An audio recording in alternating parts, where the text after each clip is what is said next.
What's up, everybody? Welcome to another episode of Bulls Latest. I'm your host, Matt Johnson here.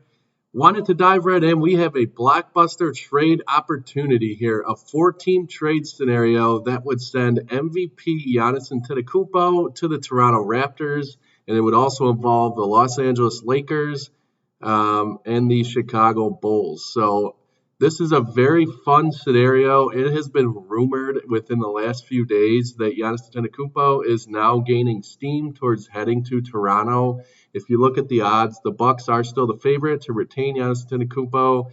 The emerging squad, however, and the next best odds now to get the superstar is the Toronto Raptors.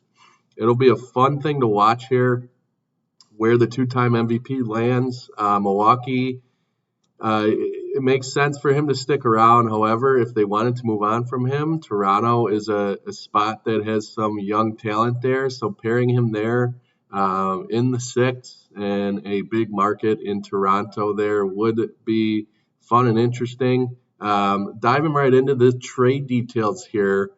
In this blockbuster move, it would have Giannis Antetokounmpo and Javon Carter, along with the Bulls' Jalen Smith, going to Toronto. So that would take Javon Carter and Jalen Smith off the books for the Bulls, which would be it would be significant for the Chicago Bulls. It's something they're looking to do anyway, so this would help them out in that regard. In return, Milwaukee would receive R.J. Barrett, somewhat of still a young star there, Grady Dick, Chris Boucher, Jacoby Walter, Gabe Vincent, and 9 draft picks, including the 9th overall pick in this year's draft. So in addition to the 9th overall pick, they'd get 8 more picks in the future. So it would stockpile Milwaukee with a lot of assets to build their team moving forward. That's a very big return in what would be said to be their biggest player in franchise history, so it makes a lot of sense there. The Lakers would receive Lonzo Ball. I've mentioned that trade with the Chicago Bulls and the Lakers in the past, so this kind of ties that together in this four-teamer. The Lakers would receive Lonzo Ball and Jakob Poeltl, which another veteran who could still make an impact for a Lakers team trying to win right now and stay impactful and significant in the packed Western Conference there. So Lonzo to LA, back to where it all started for him. That would take him back there. And finally, the big part we want to talk about here, the Bulls would receive young star Dalton Knecht, Jared Vanderbilt, veteran Shake Milton, A.J. Lawson, and trade exceptions of $10, $9, and $1.1 million. So the Bulls would get back a haul here, or a smaller haul than Milwaukee, but it would still be significant in the fact that the Bulls would shed Carter and Smith's expiring deals, which is something they're looking to try and do anyway. So that would kind of get them started on that. They would receive a promising young player in Dalton Knecht. I think he had a lot of promise in what he showed with the Lakers in the time he did play there. So Dalton Knecht is a very intriguing young talent there. I think could pay dividends for the Bulls and would add to one of their needs. And they would be looking for a young scorer who is a solid player on defense as well. So as far as Milwaukee goes, it would shift entirely in terms of their focus to rebuilding their future, which if they move on from Giannis Antetokounmpo, they will most certainly be looking to try and do.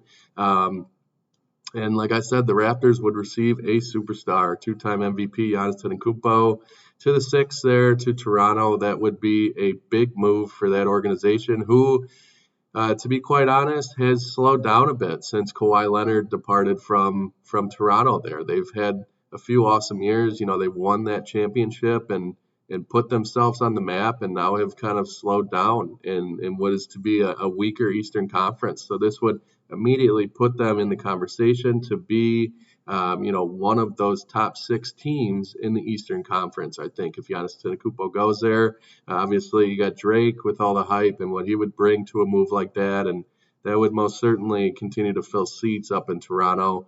So I think all 4 teams would benefit from a move of such sorts. It'll be interesting to see if this thing gains any traction or comes close to fruition there.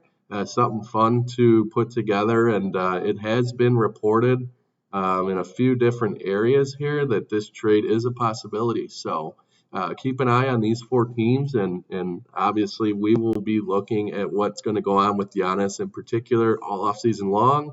He's the big domino to fall. So,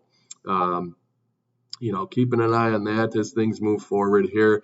I wanted to talk about a guy who is a former Chicago Bull, but a guy who the Bulls could look to bring in if possible here. I think he would be a solid player, given that the Bulls are more and more looking likely to take the best available player in the draft with the 12th overall pick.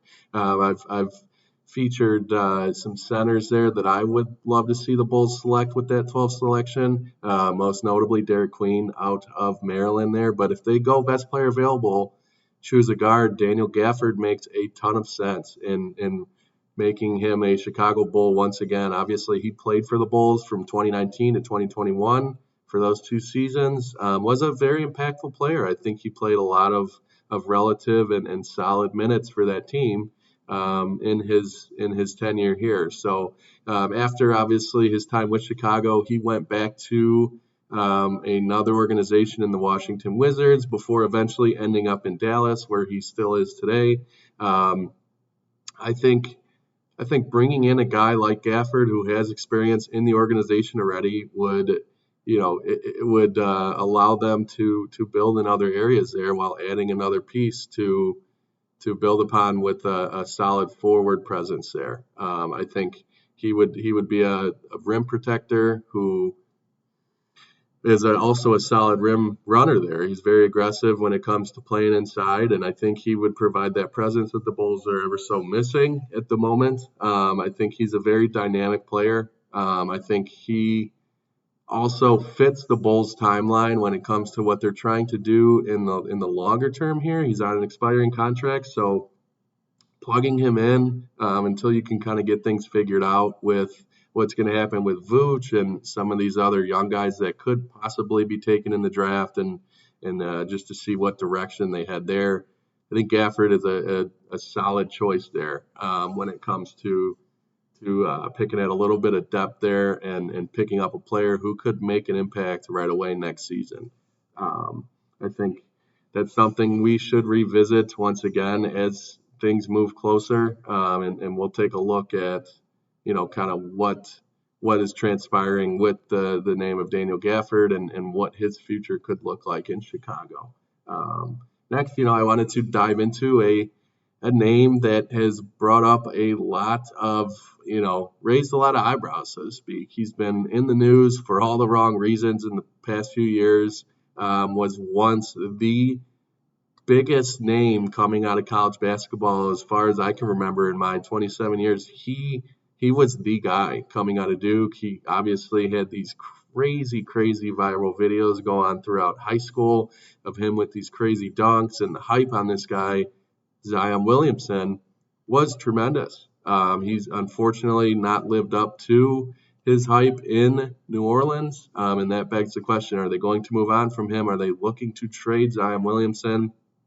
Now, with further off-the-court troubles, he's been in the news for some more wrong reasons here, being accused of the sexual assault there as of recent. So, will New Orleans want to shed that? And will the Chicago Bulls want to take a big swing here? I mean, you read it all over the place, and you keep seeing Arturas Karnisovas is gearing up to do something big. If it's not this offseason, it probably is going to be next offseason. He's been very conservative. He's building up assets. Could Zion Williamson be a guy you want to give a shot to? I know it's a bold scenario, but I think it could offer some excitement for the Chicago Bulls. I think he's a player who, if he got his stuff together, he could be a hell of a talent again.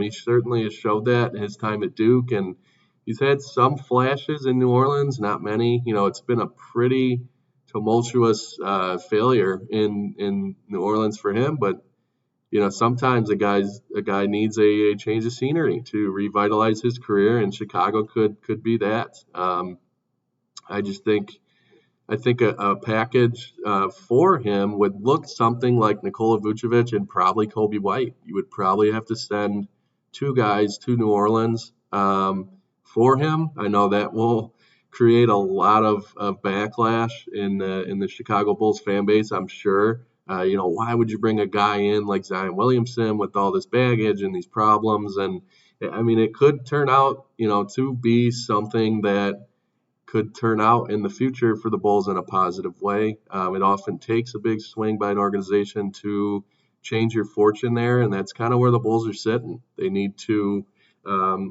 change their fortune by making a big move. So if it's not this offseason, it will most definitely probably be in the near future. I just think it's a risky move that could pan out in a big way if they decide to go that direction. With the uncertainty surrounding Kobe White's contract in the future, he's due to become a free agent next summer, as I've discussed. So you'd be sending him to New Orleans in addition to Nikola Vucevic, who more than likely is going to be traded, anyway. So you get those two guys to New Orleans. You bring in a star with Zion. You more than likely are going to want to keep him around them for the foreseeable future for what you're going to give up. So, it's something to entertain there. I think it would be very bold of this Bulls organization, but that's something that I think they're going to do anyway, is make a bold move here coming up. And it'll certainly be something to revisit there, just to see if it gains any legs there and any traction and on the talks there. So as far as the Bulls roundup goes, we're still keeping an eye on Nikola Vucevic. We got the draft coming up in a couple of weeks here. A lot of exciting stuff going on. We had Game 2 of the NBA Finals last night, I personally expected the Thunder to roll, and they certainly did so in a bounce back effort. So we got that going on. And just a lot of circulating news going on with these Chicago Bulls. A lot of guys on the roster being rumored to be a lot of uncertainty in terms of their futures, and could they be on the move? Could they be sticking here? What's AK looking to do? Mark Eversley, what's his impact? We have the future of the Chicago Bulls ownership kind of being in question, with Jerry Reinsdorf agreeing to part ways with the White Sox down the line here in 5 or so years. So a lot of exciting stuff that we're gonna see develop here as the offseason moves on and as we move towards next season. Again, want to thank you all for joining me on today's episode of Bulls Latest. Hit that like and subscribe button, and we will see you guys next time.